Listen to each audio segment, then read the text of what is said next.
సినిమాలో ఉంటారు. ఎందుకంటే చాలా సహజంగా ఉండే మంచి కథతో ఆయన మనల్ని పలకరిస్తూ ఉంటారు.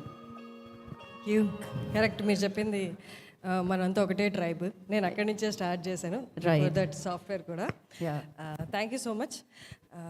అంటే అందరూ పెద్దవాళ్ళు ఉంటారు కాబట్టి ఎక్కువ మాట్లాడడం నాకు అందరూ అల్పమే సార్.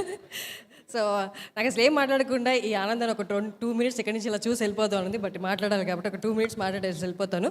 కొంచెం మైక్ దగ్గర పెట్టుకోండి Harshini. I won't take much time. Mohan గారు లేకపోతే నా సినీ కెరియరే లేదు. ఫస్ట్ మూవీ నాకు వచ్చింది మోహన్ గారితోనే, సమ్మోహనం. ఆ తర్వాత నుండి ఆల్మోస్ట్ ఒక 25 ఫిలిమ్స్ చేశాను. ప్యారల్గా మీడియాలో కూడా వర్క్ చేస్తున్నాను. ఇంకొక కపుల్ ఆఫ్ పెద్ద ప్రాజెక్ట్స్ కూడా రాబోతున్నాయి. ఆల్ బికాస్ ఆఫ్ మోహన్ గారు. మోహన్ గారు నటిని గుర్తించకపోయి ఉంటే ఇప్పుడు ఈ కెరియర్ స్టార్ట్ అయ్యేది కాదు, ఇక్కడ దాకా వచ్చేది కాదు. And thanks a lot. అంటే కొంచెం బయట పరిస్థితులు కొంచెం క్లిష్టంగా ఉన్నాయి.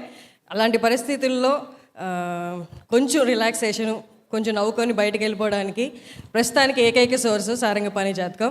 సో అందరు థియేటర్కి వస్తున్నారు. Thank you so much for the success. Thank you అండి. Thank you Harshini, thank you so much. ఇప్పుడు నెక్స్ట్ అంటే ఈ పేరు మీద చాలామంది యాక్టర్స్ ఉన్నారండి ఇండస్ట్రీలో. నివేద